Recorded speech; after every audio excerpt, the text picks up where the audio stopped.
Orang bilang, jadi orang Kristen itu enak. Bener ya? Enak tak? Iya, dan banyak orang Kristen kemudian lakoni. Kalau ndak enak, pasti bukan Kristen. Kalau ndak enak, pasti tidak diberkati Tuhan. Oke, jadi orang bilang gitu kenapa? Karena orang lalu orang itu melanjutkan dengan mengatakan, bagaimana tidak enak? Lah wong orang Kristen itu lah orang yang menikmati hasil karya Yesus. Gitu kan? Jadi Yesus yang menderita, mati disalib, wah, yang pokoknya soro-soro itu kita yang menikmati hasilnya. Itulah anugerah gratis. Begitu kan? Iya. Padahal gratis itu bukan karena murahan, karena tidak bisa dibayar.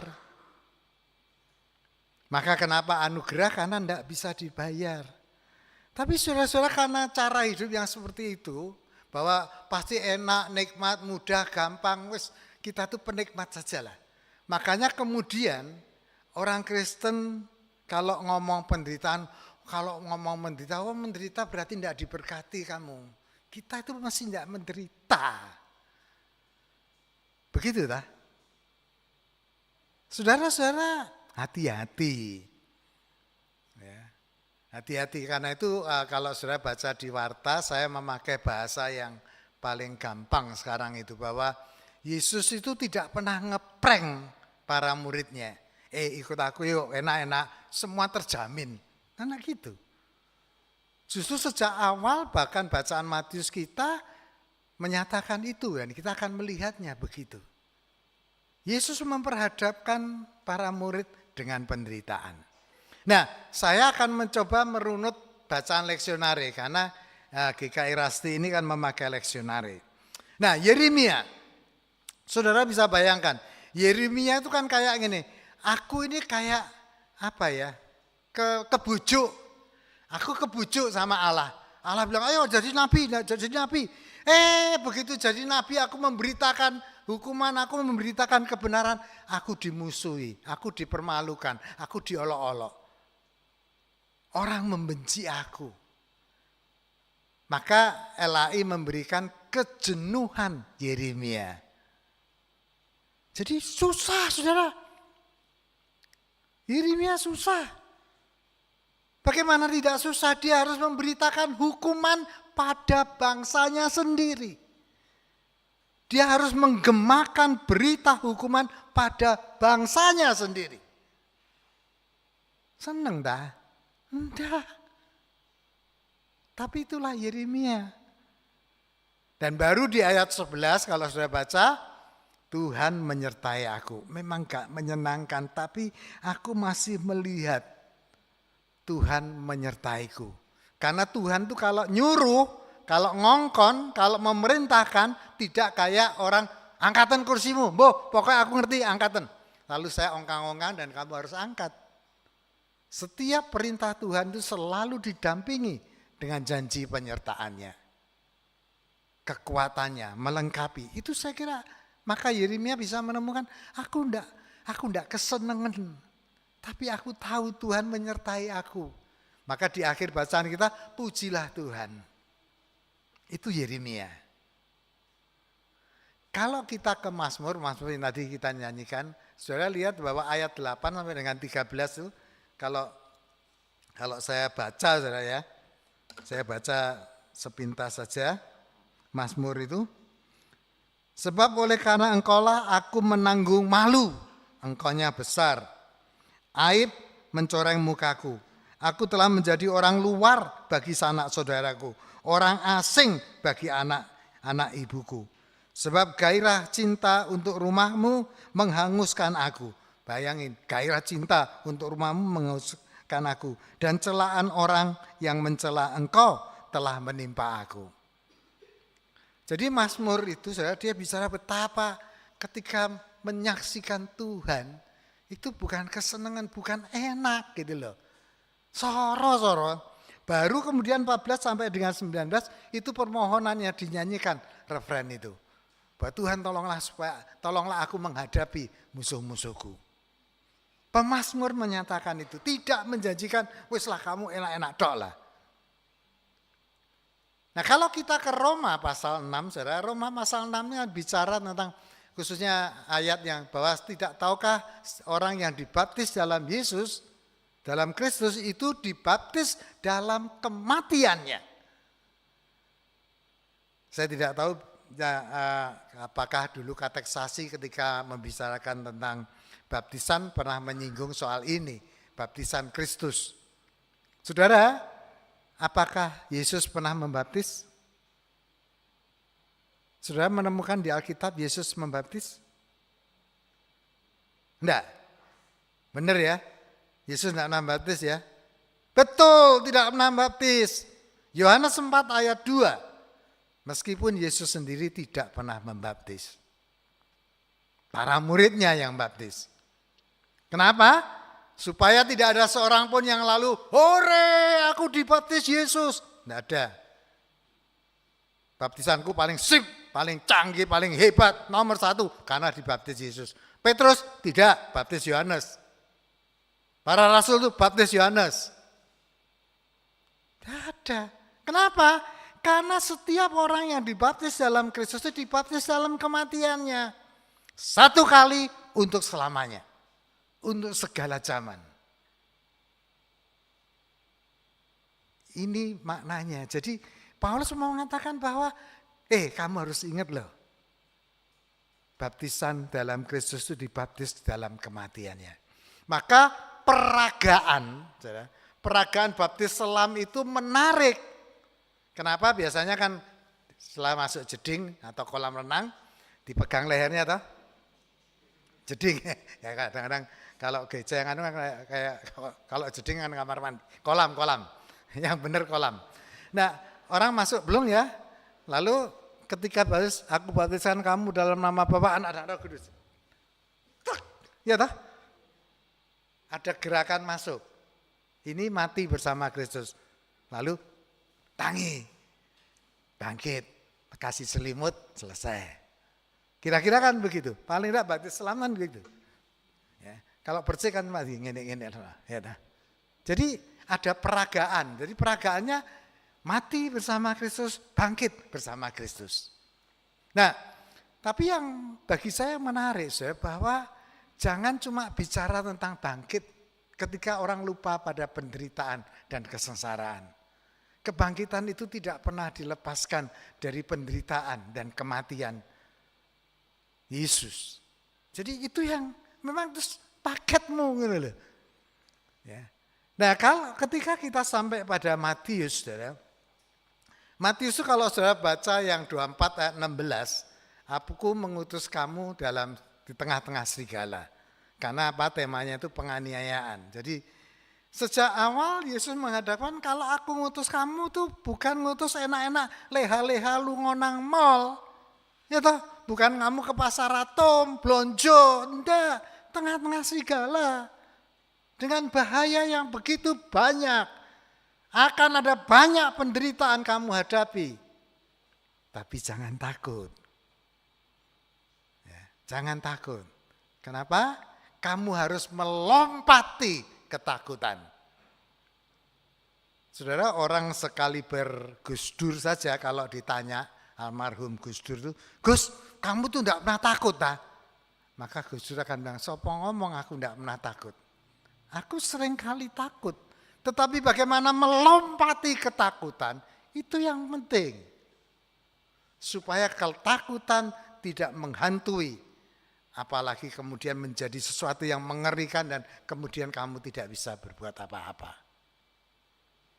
Saudara-saudara, memikul salib, mengikut aku, menyangkali dirinya. Saya kira sejak awal Yesus menghadapkan para muridnya bahwa panggilanmu itu menyangkal dirimu, memikul salibmu dan mengikut aku. Penderitaan. Dan ngomong-ngomong saudara, apa saudara kira hidup ini tidak menderita? Adakah yang namanya senang dan bahagia tok? Saya orang yang selalu mengatakan, saudara, kebahagiaan itu datangnya sepotong-sepotong. Saudara pernah datang, blek, wabeh, bahagia. Hari ini bahagia, besok saudara susah. Tapi minggu depannya saudara seneng. Nah itulah hidup. Jadi penderitaan itu bukan sesuatu yang asing. Modernisme aja yang lalu menjanjikan bahwa manusia tidak akan menderita. Apa? Canggihnya ilmu pengetahuan, teknologi. Apa iya? Apa kecanggihan HP-mu itu, orang tua, tidak selalu membuat kamu gelisah terhadap anak-anakmu yang pegang HP itu loh. Kumpulane sapa? Makanya kemudian harus tahu, kita harus belajar kenapa anak-anak ini HP-nya bisa Instagram, kita harus ngerti. Kenapa? Bukan hanya kebaikan yang memakai ilmu pengetahuan dan teknologi. Kejahatan pun memakai ilmu pengetahuan dan teknologi. Ada banyak orang kalau di radio selalu berseru-seru, ada bujui lewat HP. Loh emangnya selama ini pikir HP itu tidak bisa bujui? Banyak. Kan gitu sih. Bikin susah, banyak. Ya katanya tidak akan susah. Siapa bilang? Susah. Hal yang sederhana, saudara, remote itu membuat kita jadi enak, gitu. TV, telek, selesai, pindah.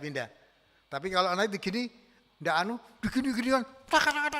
Yang salah remote-nya, bukan yang salah kita. Kalau kamu maju manual, oke. Tapi kemudian kita nyalakan remote-nya, padahal baterainya entek. Emang kenapa habis? Apa ya ada yang enggak habis baterai? Kita jadi males melakukan sidik. Nah, makanya kan anak-anak muda kan gitu. Males gitu saya. Gerak aja ogah.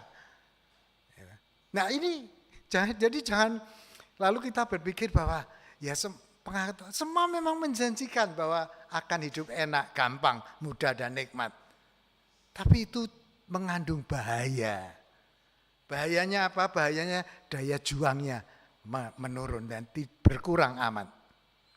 Nah saudara-saudara, penderitaan itu jangan dianggap sesuatu yang asing.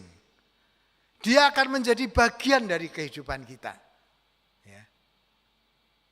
Karena itu kalau bersaksi di tengah penderitaan, maka itu sebuah ajakan bahwa kamu memang dipanggil untuk itu. Ya. Jadi bukan dipanggil untuk enak-enakan, untuk senang-senang. Wah, nah. Ada banyak kesusahan yang harus kamu lewati. Yang harus kita lampaui, kita harus melompati itu semua. Nah, saya kemudian usul, dan saya usulnya lewat ilmu pengetahuan dan teknologi.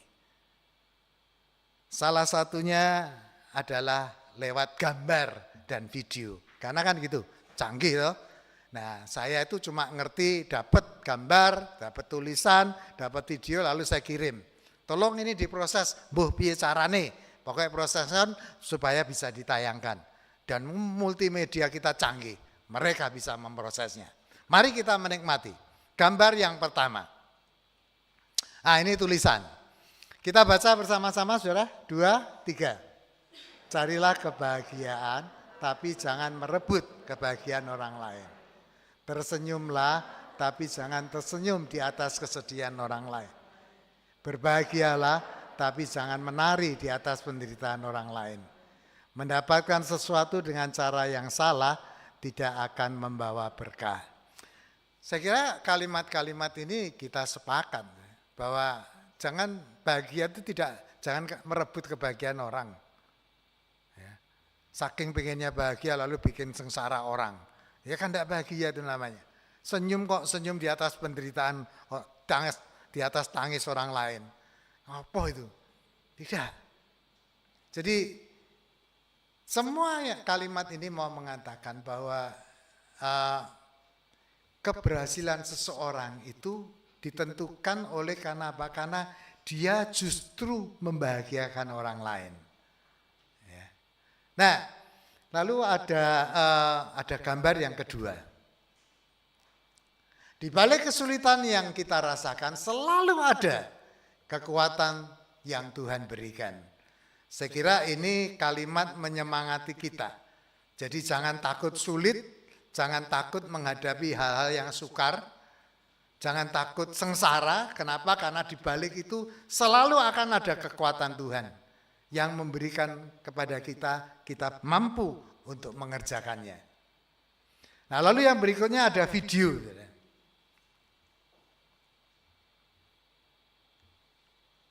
Nah, ini. Oh, look at that. Oh my God.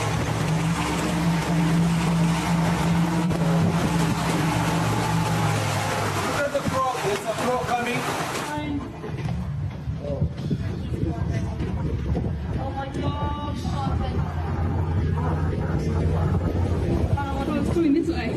Oh gosh. Oh, we're distracted him. We're distracted. Stop it.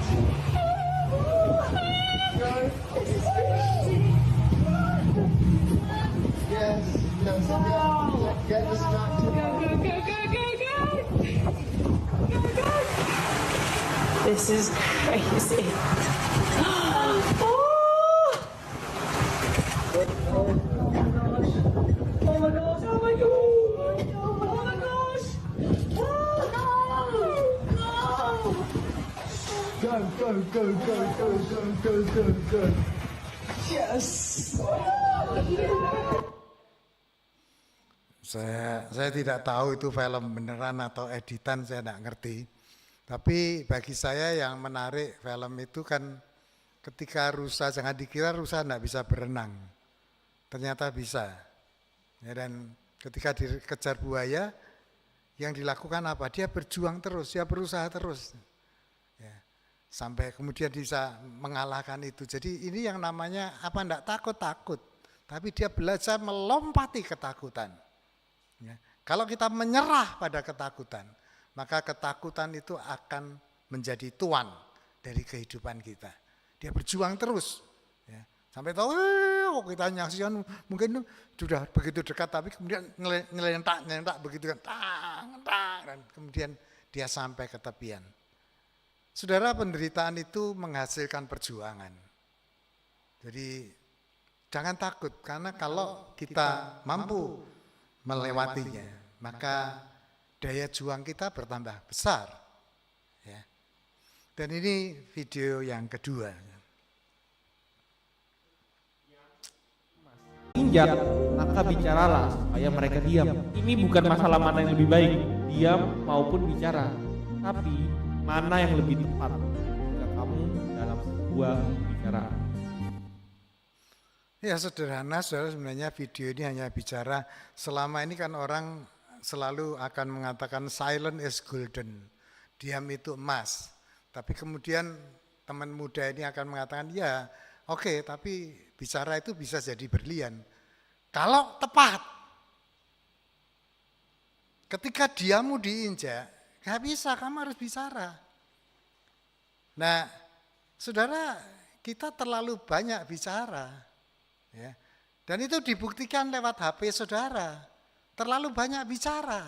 Saudara terlalu banyak mencet-mencet sehingga lalu jadi apa gunanya ya?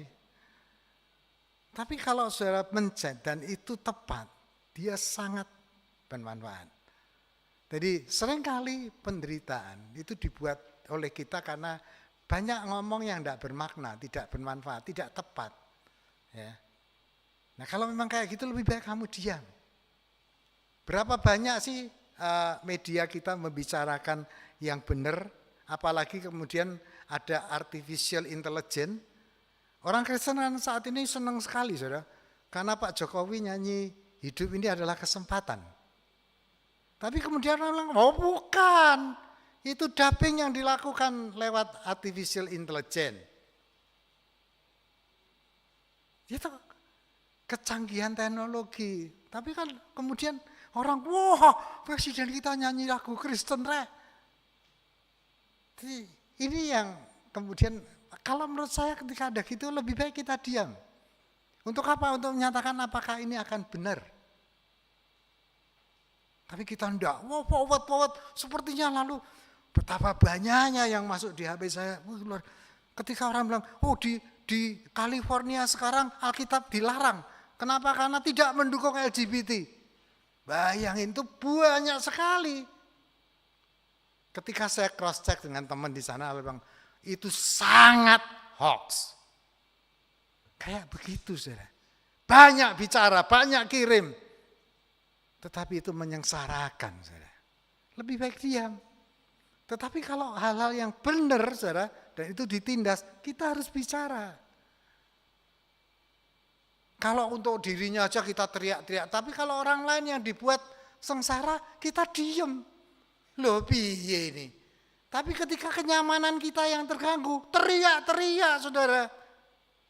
Kalau kenyamanan orang lain, masa bodoh, persetan gitu. Tidak bisa. Karena itu diam atau bicara yang tepat. Kalau tidak, kita hanya menggandakan penderitaan sebenarnya. Saudara-saudara, bagi saya menderita itu ada 3. 1, menderita karena. Biasanya kan orang menderita karena, salah dewe, ya menderita kamu. Tapi ada yang kedua, menderita untuk. Santa Teresa, Romo Mangun almarhum, bahkan kisah-kisah ada. Kalau ada cerita yang itu, saudara, ada seorang bapak ditanya, dari 5 anakmu laki itu yang paling sukses yang mana?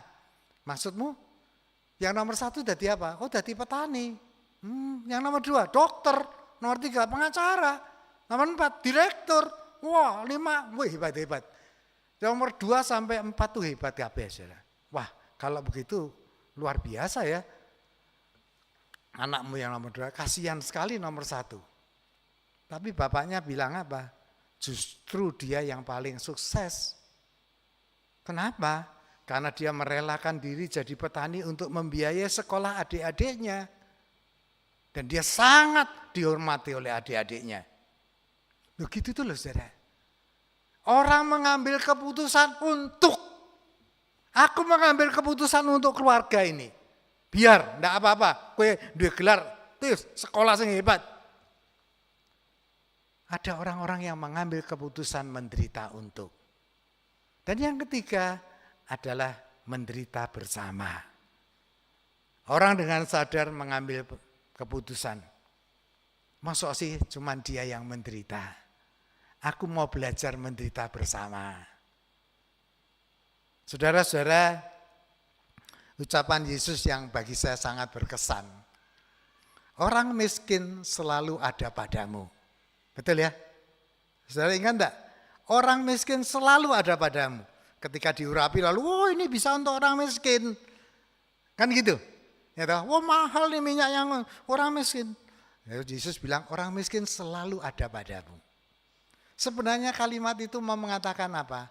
Persoalannya adalah apakah kamu mau berada bersama orang miskin? Kita ini seringkali mulai sekarang ini menghapus kemiskinan. Saya itu jadi jengkel. Orang miskin selalu ada padamu. Kamu saja yang mau enggak bersama orang miskin. Dan kalau kamu mau bersama orang miskin artinya berbagi.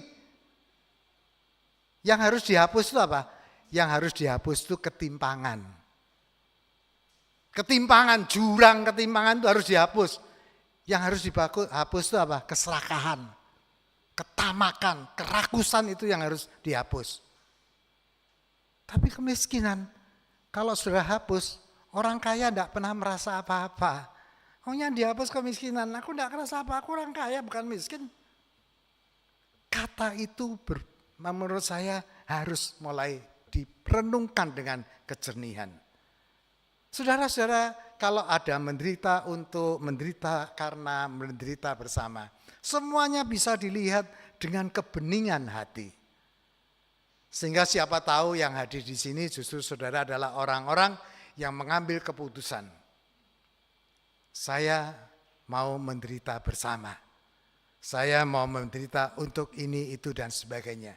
Kenapa? Karena memang ikut Yesus itu diperhadapkan pada penderitaan. Bukan malah lari dari penderitaan. Walaupun itu tidak mungkin. Karena hidup ini sesungguhnya bagiannya adalah penderitaan. Amin.